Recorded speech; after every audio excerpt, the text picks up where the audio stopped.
What's up, everybody? This is Colin Myers with the ELawnServices podcast. We have Savante here today, and we are going to get into basically just a recap of the summer, so let's get into it.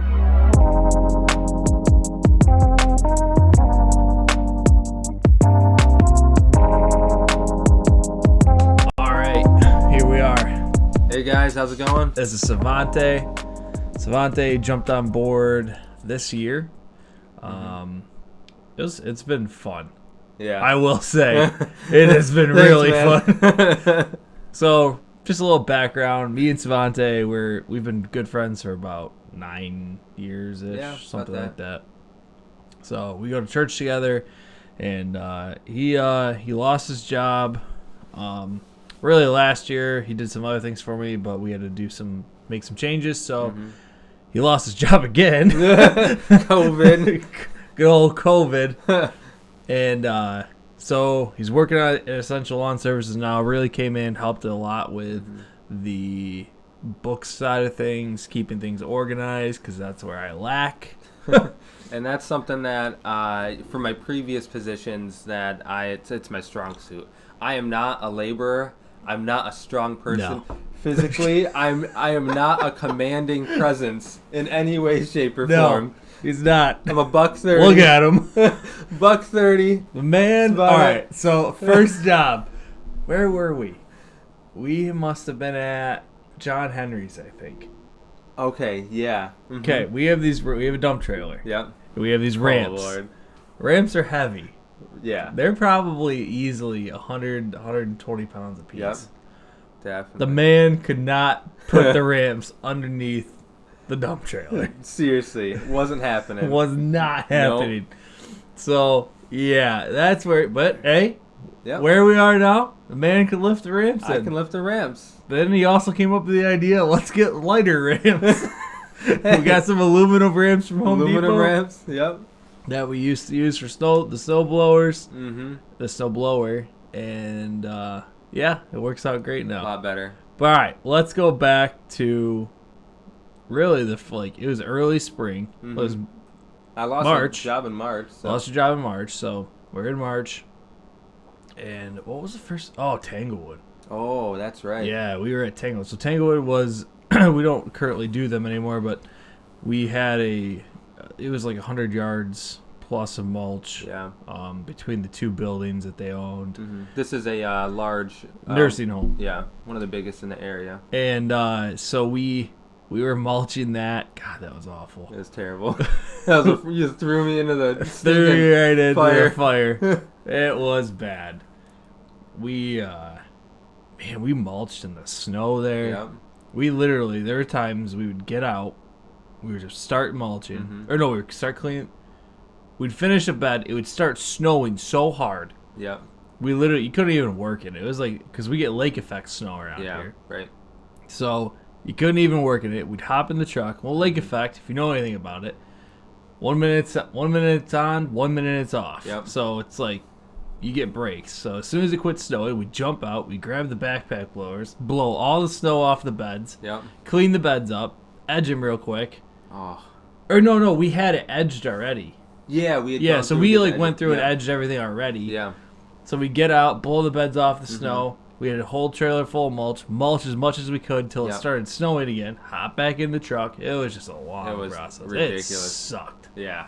Oh, man. You gotta get closer to the mic. Oh, okay. You gotta get close. Yeah, you're getting a little far away. All right. But, so Tanglewood, that's really where that was the starting point. Right. So what was what did you think of it? Do you remember? Oh, my gosh. Well... I'm used to being in a nice warm office, my own little personal heater next to me and everything. So look where we are. We've got an office. There's a heater right next to him, and I really enjoy it. There's a heater right next to him. Burning my kneecap a little bit, but it's pleasurable. Can't win with this guy. No, it's all right. But getting out there in the cold, doing something I really had never done. Like I've laid mulch before, but not like that. You know, I get the bags of Scott's from Home Depot. You cut it open, you lay it down. But this was completely different. You know, lugging big old wheelbarrows and 8 cubic yards of mulch. Yeah, 8 cubic yards of mulch in a wheelbarrow and all this and that. It was just absolutely ridiculous. We got Chum here. Oh, Chum Dog in the Chum's house. walking in. Doing his thing, running a podcast. So, anyways, we're recapping summer. Yeah. So, but I didn't know anything about it. Stinking loading trailers of mulch, that was new. You know, what packing. So loading trailers, Chum's here. So we don't have a tractor that's not open. Oh yeah. Or that's closed cab. And me, I just did not want to sit on the tractor and be freezing cold. Because when you're on a tractor, you're not moving. Mm-hmm. It's cold. It was snowing 30 degrees at least. Yep. Yeah, so I made Chum do a lot of the tractor work. Oh, yeah. I don't know if you can see Chum in the shot or not, but yeah, he's here. No fun. Chum, Chad. So it's interchangeable. Yeah. But, sitting there packing, you know, how many yards? 10 yards? At least. 10 yards of mulch into the trailer. And into a 12-foot by 7-foot trailer, we'd pack at least 10 yards, and that was max. Yeah, and then you got to shovel it all out. Yep. So, some of the areas were just ridiculous. Sides of hills, under big trees. Yep.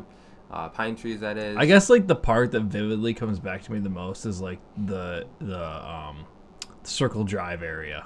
Yeah. Like, I don't know what. That's probably, well, that's where it was snowing the most. Yep. But, like, that was, like, anytime I think about mulching, it was the Circle Drive area because that's where it snowed and that's where it sucked. Yeah. Had to keep sucked stopping the most and starting and stopping. But then after Tanglewood. Where did we go after Tanglewood? Let's see here. I think we had a bit of a lull because.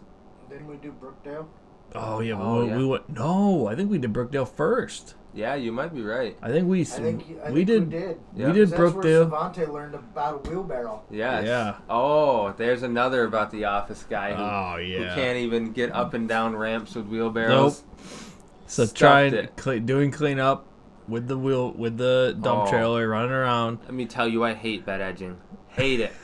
I still hate it. Still hasn't figured out the best way yet. We're gonna get a bed edger. We're hoping to get a good bed edger this year, but that'll make Salvani. We'll get to that story. Oh boy. So then we're all right. So we did Brookdale. That's another nursing home. Mulch at another nursing home. 40+ yards of mulch there. Then we went to Tanglewood. 100+ yards of mulch there. And then we went to. Let's see. That was so we're pushing April. Yep. We're into April now. Then we had a bit of a lull because we didn't. No. I think we did. So in March we did Brookdale. Tanglewood we did April. And I think May is when people really start freaking out. Right. That's when so we were up at Nancy Neville's, which I shouldn't say names on here. I'll have to bleep that out. Yeah.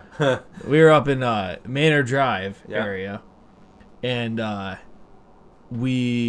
that's when we were like, are they gonna shut us down? We didn't know. Yeah, we didn't know. And so the state was it was so up in the air. We didn't everything because you guys are because Chum lives in PA, so he didn't know if he could cross the border. Right. Yep. We didn't know if our jobs were shut down or not. Because we were a maintenance company lawn and all that. Yeah, because we're essential. Yeah. But and we didn't know because the agricultural of New York or whatever, they didn't really label if it was okay to mulch, if we were okay to work, if we were okay to do anything. So we didn't know. That was interesting. That was very interesting. It was a weird time, you know. And then really, let's just be honest. Everyone wanted to get laid off because you got paid more money. Yeah, he's $600 extra. These guys are loyal. We stuck it out. Yeah. Didn't come to me and say, "Oh, I don't feel safe." Yeah, because so many people did. You're outside. Yep. No, these guys are great. I wouldn't trade them for the world. Hey. But So that's another big mulch job. Yeah, we were there. And then the lull. That's what I was talking. Yeah. That's when we were. That's the yard. That's when we did the yard and stuff. Okay, so before we have the office, the garage, and all that. That didn't come this year. Come to later on this year. we had this place we call the Yard now. It's a place by a plaza we work at. The owner of the plaza lets us use the land, and man, we did we spread out tons of millings, made it really nice. Took out trees. Took out some trees with an excavator. Oh yeah, that was fun. It was a good Dug a big old hole. 6 dump trucks worth of millings that we ended up screening with our homemade screener. Yeah, made the homemade screener. That's right. Mm-hmm. Forgot about that. So we built this. We so the year prior, 2008 or 2019, the parking lot or the owner ground up some parking lot, and I said, well, hey, don't get rid of the millings. Don't let them keep it. Have them dump it back here. Mm-hmm. So the millings weren't as fine as I thought they would be. So we're like, shoot, we need to screen these things. So we just went and bought some chicken wire. You know what? We're going to make a video on that. Yeah. Because it's just simple little things that you can do like this that can save you time, save you money, For sure. and make you more money. Yeah. But anyways, so we built this screener. We made it out of just 2x4s and chicken wire. Well, not chicken wire. It's more like a livestock fence. Or a temporary livestock fence. Yeah, it lets through probably like an inch and a half by like it could like the hole was like the size of a 2x4. Yeah. And it was perfect for millings, honestly. Yeah. And we just screened the millings with the tractor. It took a while. Don't get me wrong. Oh yeah. But we had nice fine millings that worked out perfect. I mean, that place is like we compacted it back there, and it's hard as a rock now. Right. And then this is gonna lead into it. So then we decided there's a ditch back there. And we're like, we need to like clean off equipment because we didn't have a garage or anything. Because like that. prior to this, the owner of the plaza hired us to clean out the ditch, so we got more water down there, water flowing and things from upstream, and then we were cleaning out the back of the big dump trailer. We're like, wouldn't it be nice if we just had water and a hose? And I had a pressure washer. Yeah, and so I literally said, I'm sitting there, I'm like, can a pressure water suck water? Pressure washer. Or pressure washer suck water. And then click in my head, let's build a dam. Yeah. So we built the dam in the ditch, which harnessed a ton of water. A lot. Because we were at the tail end of the ditch, obviously. Yeah. So we had probably at 300 feet of ditch that we had water collecting from that pooled right down to us. Yeah, there's easily 1,000 gallons. Easy. And so we're like, okay.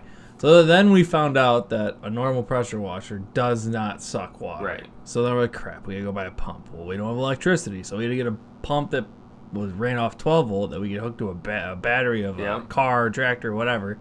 Mm-hmm. Got that. It worked. Yeah. It freaking worked. Got a couple hoses, put a little screen on it to make sure no debris went through. Bam. Done. It was awesome.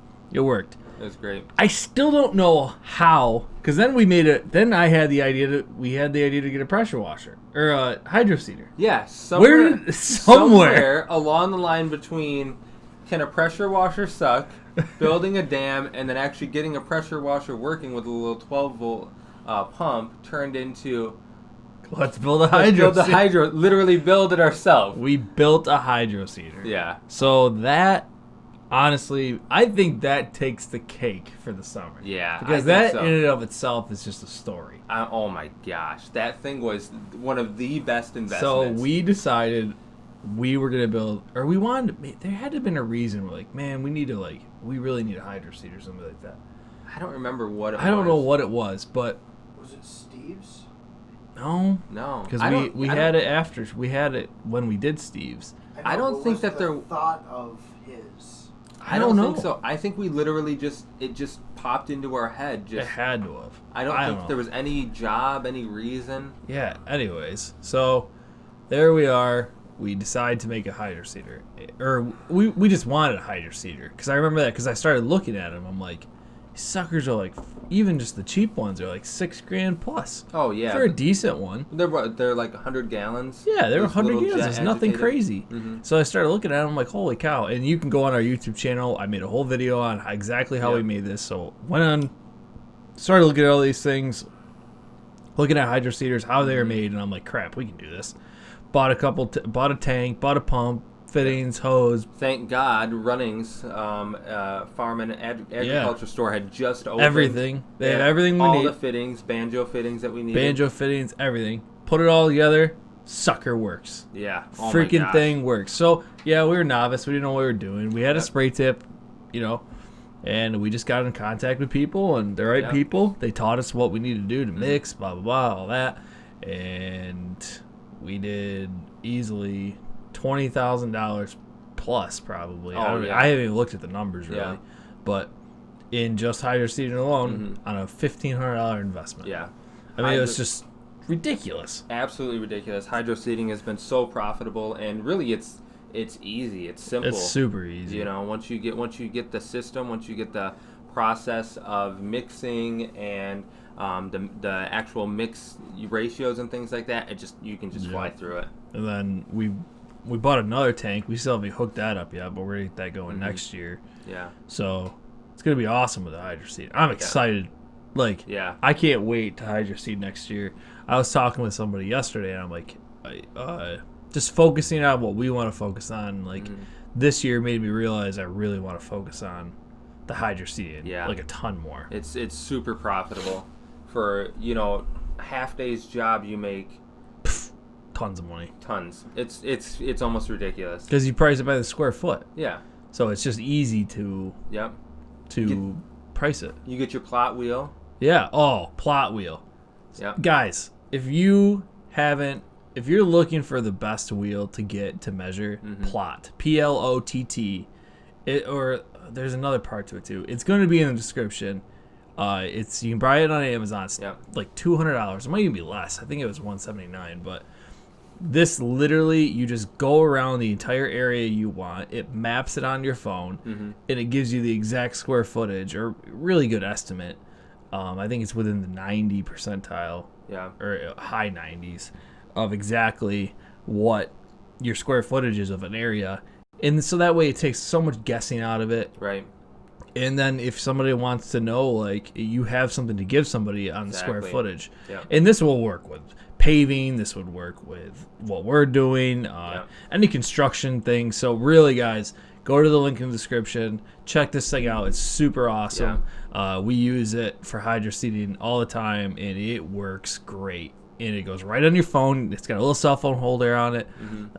It's really cool. Yeah. But definitely, that was a game changer for us, because we were going to do a big contract where we needed to do a ton of mapping, and we did a little bit. Eventually it fell through. Not a problem on our part. It was just the other people. But yeah, it was going to be huge for us. Yeah. It still is huge. I still enjoy having it. We still have the old school.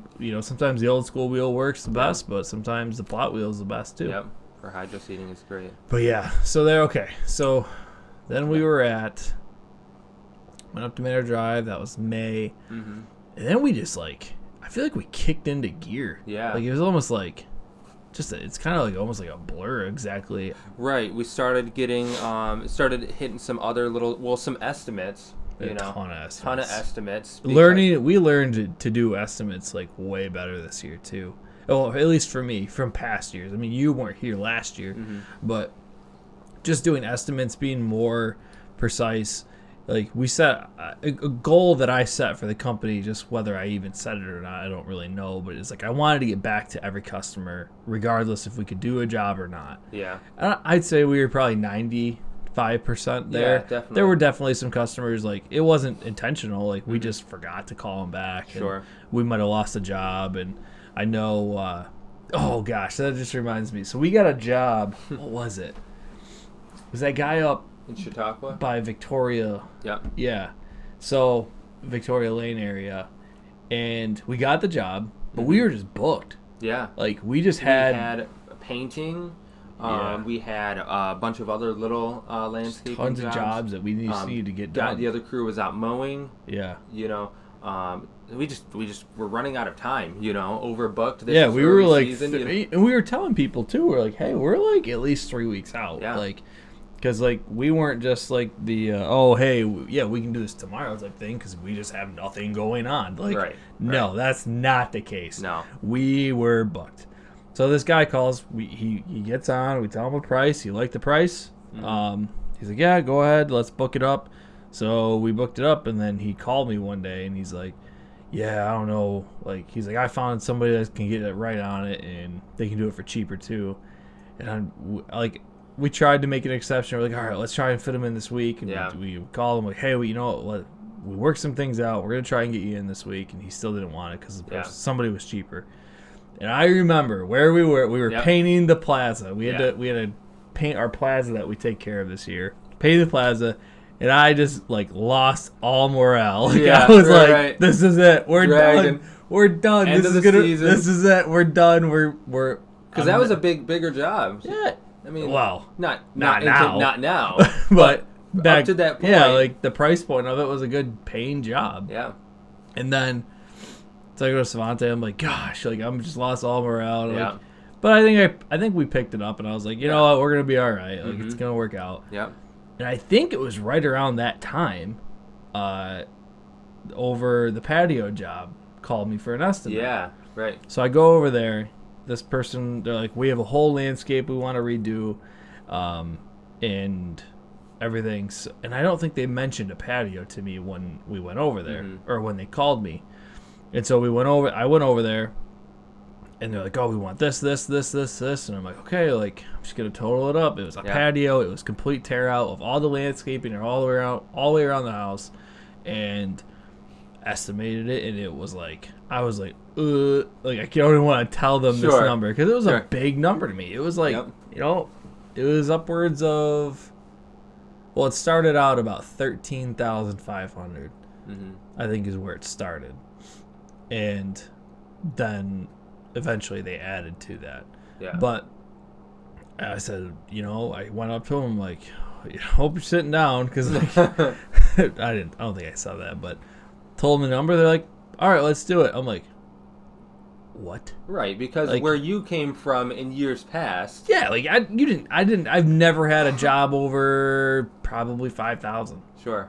So that's a huge jump. That's a huge jump for me. I went, I got a $13,500 job, which eventually turned into almost a $15,000, $17,000 job. I can't remember what it was, because we added more stuff. They added more patio. Yeah. Put an arbor in. Dear Lord. But yeah, I mean, that was, so we got that job, and we had to schedule that out. Material, of course, everyone knows this year material was crazy, getting it in and stuff like that. We still had a full schedule. Yeah. Still doing our schedule, little jobs, bigger jobs. Yep. And that job taught us a lot, though, because that was our first big patio job. Big patio ever I've done. And using a new product. We did have some issues, but it all got worked out. Yeah, and it's a great patio. It was a great patio. I'm not going to mention the name, but we got the pavers from a company, and they ended up being they were made in February, but we didn't get them. So then they had efflorescence. Efflorescence and defects. Some defects. I can't remember if efflorescence is the cleaner. No, it's efflorescence. It's like a white, ashy looking on the pavers. So it had that, and I posted a picture on Instagram, and a rep from the company messaged me on Instagram. He's like, hey, those pavers don't look right. I need to get you new pavers. And got me new pavers, got them up here.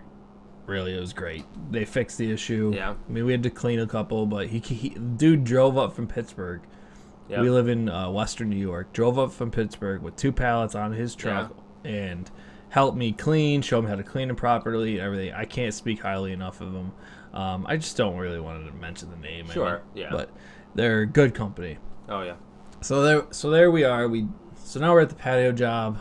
Now, I want to say not too long after that, the old Big Chautauqua job called me. It was, so we hadn't started, because we had scheduled the patio job. Right after you scheduled the patio job, you also got the job for Big Chautauqua on the lake.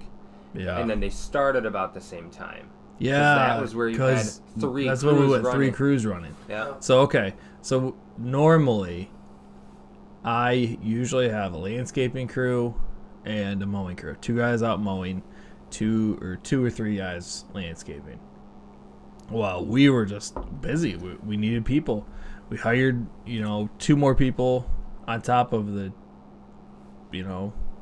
4 we had already. 5. Because it was 1. Well, I mean, counting me, 5. Yeah. So we hired 2 more. So now we're up to 7. Yeah. We were losing it. We knew we were losing a couple because a couple kids Sure. were going back to school.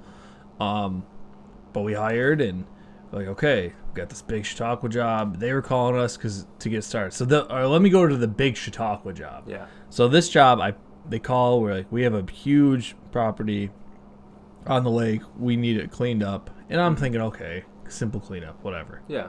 I was wrong. Yeah. This place is a 4-acre hill on Yeah. the side of a lake. Yep. It's probably a 350 or 3,500 square foot house. Yep. A huge property, 4 acres. And now on our lake, if you don't know where we live, we live around Chautauqua Lake. It's in western New York. It's a big lake, very nice, beautiful in the summer. Yep. Boating, yada yada. A lot of people from Ohio, Pittsburgh, they have houses around the lake. Really, that's what fuels our economy. Oh yeah. I mean, if we didn't have that, we'd be, yeah. I won't go in there. We are not a touristy area. Yeah. In old Jamestown. Yeah. But anyways, so pull up to this place, and I literally have never showed up to a place not knowing how to even bid it. Right. I didn't even know how to bid it. It was just there's beds everywhere. Yeah. And everything was overgrown. Nothing was maintained. The people that own the house now bought it from a widow whose husband used to take care of it. Yeah. But when he died, she couldn't keep up with it because the property's massive. Yeah, literally 4 acres, 3 ponds. The ponds. There's beds and plants everywhere. I've never seen more rhododendrons in my entire life. He had rhododendron. I mean, there's literally dozens of rhododendrons planted on this property. Hundreds, if not thousands, of ferns. Thousands. And then easily. not to mention all the poison ivy intermixed with everything. Poison ivy everywhere. So they're calling us. They want us to get there. And so, all right, we made a decision. We got to get 3 crews going. So we get, Savante on one up at Big Chautauqua, me and another guy at the patio job, and then Chad Chum. He's out there mowing, taking care of all our mowing accounts. That was a lot to handle. I mean, and thankfully, we even got back up even more. We got a shop in the mix of all this. Yeah, right. So right then, about the same time. I knew we needed a shop. Started looking around. We had a shop lined up. Thankfully, we didn't get it. Yeah. Because it wouldn't have been what we have now. Yep. And that was a huge lesson for us too. Yeah. Because we'd never really dealt with. We went and sat down with lunch with this guy, the owner of this one shop. We were going to get this shop. It was looking good. The place was huge. Looked at it. Had offices. Yep. Had everything we wanted, really. And he ended up using us for bait, pretty much, to get another guy to rent the space out that he already wanted, that was already there. Yep. In a separate unit. But he wanted that guy. He used this as a scare tactic, which sucks, and it kind of makes me mad. But sure. But anyway, so then I found this garage that we're in now, you can see. And this place is way better. And you can go on YouTube. The video's there. The shop tour is there. You can get an idea. But we have a lift for our vehicles to put up, maintenance. We have our own office. We just have room to work. Yeah. Right. And to work out of. Right. So, we got the shop mid-July. So here we are. We're doing this patio job. We're doing this. Thankfully, we had this place. We could, everyone can meet. We can organize. We can keep jobs on the board. All this stuff. And it was just crazy having 3 crews, because I've never had 3 crews. I had 2 crews out there that I wasn't, there personally. They're maintaining. They're making sure that everything is going right. I just had to trust. That's a big step for me, I really think. And so Big Chautauqua. So we got the patio job done. Turned out great. Yeah. Beautiful. I mean, I don't think we've posted actually on the finished product. We didn't really post too much on it, but we're gonna post some of that on our social media here soon, and post. So then, where did I go after Big Chautauqua or the patio job? Then it was on to you came to Big Chautauqua and started working. On the ponds. Okay, so Big Chautauqua, this guy. There's 3 little. They're not a full pond, but they're not a koi pond. They're bigger. They're bigger than a koi pond, but they're not like a huge pond. Right. 3 ponds, losing water, no fresh water going into it. Yep. And full muck and everything. So we started with one pond. The guy's like, I really want to get this pond. I know it's not right. It's not holding water. Let's get a liner in. And part of this too is, this guy really trusted us. Yeah, he took a huge leap with us. Yeah. Because we were straightforward. We told him we have never done this. Right. But we can do it. Yeah. And that's huge for us. Yeah. And we just built trust with this customer. I mean, he absolutely just said, yeah, I trust that you can do it. Let's do it. Yep. Literally, I think those might have been his words. Yeah. Or very close to it. Mm-hmm. And he trusted us to just basically dig up this pond, really not knowing what we're doing. Right. So he's got this pond. We dig it out, clean it out completely. And we realized part of the issue was that because the ponds are right next to each other, there's probably at most 10 feet between each pond. And so the one there, it just wasn't packed full with the right aggregate between the two ponds. So we sucked water out of the one and sucked the water out of the other one a little bit so we could dig down and put clay. We found clay in the property. We put clay in, filled the right aggregate in, put a pond liner in the top one. Filled that one up, put rocks around it. It looks awesome. Yeah, I mean, it is great. We put a sluice pipe in between the two, so the one flows into the other, which then goes into another spillway out the other one and down to the lake. So that's two ponds. So then there's another pond. Mm-hmm.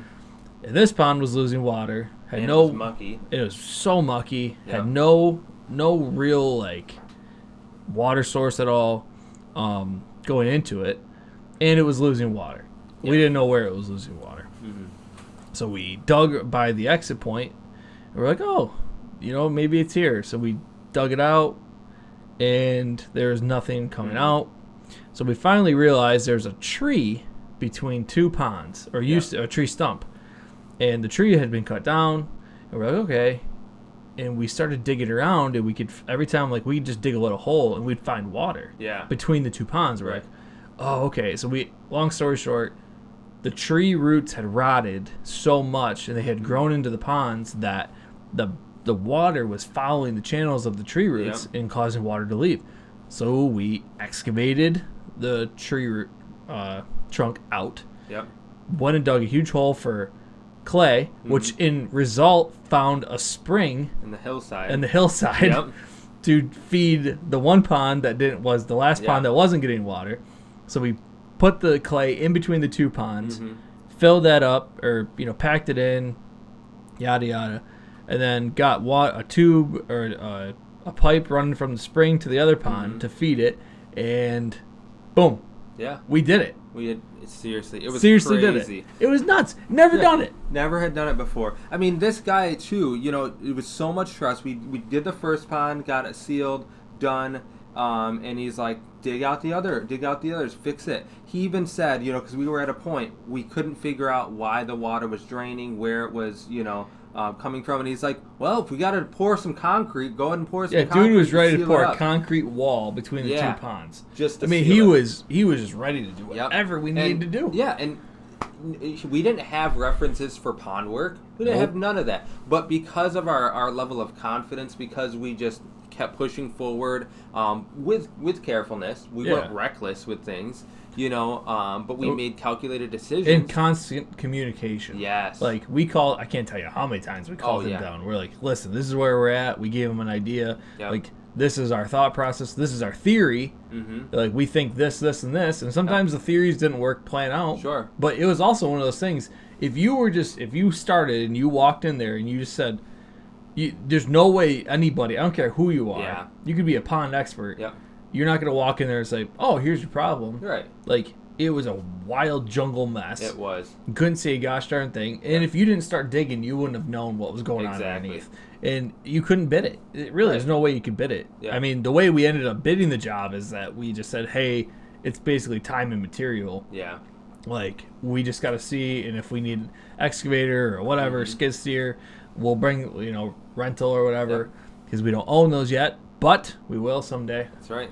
But, that was a crazy project. Yeah, it was. Yep. And we got it done in about a week. We did, yeah. And a break wall. Huge break wall, put tons of rocks down in below. Yep. I mean, it was something. Yep, and we're still there. Yeah, and we're still there, cleaning the hillsides, lake. We're putting a patio, or a new walkway, sidewalk, patio pavers up a sidewalk right now. Eventually, we're going to put a dock in, or a dock walkway. It's just tons of crazy things there. Lots and of this guy, best customer ever. Yeah. I mean, hands down. I mean, let's talk about that, too, you know, the customers and building relationships. Huge. Because that is absolutely key, to know your customers on a personal level, you know, and keep up appearances with them. You gotta keep to a point. Well, right. Mm-hmm. And I think there's some customers I've gotten too personal with. Sure. And you got to be careful with that. Mm-hmm. And I'm curious to see what other people say about that, because like how close do you get with your customers? Yeah. Like, you know, I don't just bring my kids to every customer. Right. Like, you know, like there's some, like, you know, the big chocolate job, I've brought my kids up there, met them, because I trust those people. They're very nice. They trusted me. I trust them. But yeah, you got to be careful with exactly how personable you get. And that was a big thing too, is that this year we separated a lot of my life from the business. I mean, like shop really brought everything Essential Lawn Services away from my home life. Yeah. And we separated the phone numbers this year. Like, the business phone isn't my personal cell phone anymore. You know, we have separate emails for everyone in here. Just things like that really separate everything out for us. And I think that's huge this year. Mm-hmm. But, so, wow, I mean, that's a lot of the majority of summer. I mean, don't get me wrong, there's tons of little jobs and stuff in between, trimming bushes, little mulch jobs, things like that. But this was the biggest. This was the biggest year I've ever had. Yeah, it's awesome. And we really haven't even looked at. We've looked at some of the numbers, but like, I mean, just in the past 3 months. Yeah, it's been ridiculous. Right, 3 months worth of work. You almost did what you. Probably 3 months worth of work. I did more than my first and close to my second year. Yeah, I think probably more than my first and second year I ever did. Yeah, in 3 months. In 3 months only. So like quarter of the year. Yeah. You know, I did whatever. Yeah. That's really crazy. Great. But guys, I think we're going to call it quits here. It's been fun. Don't forget to subscribe to the channel. Hit the notification button.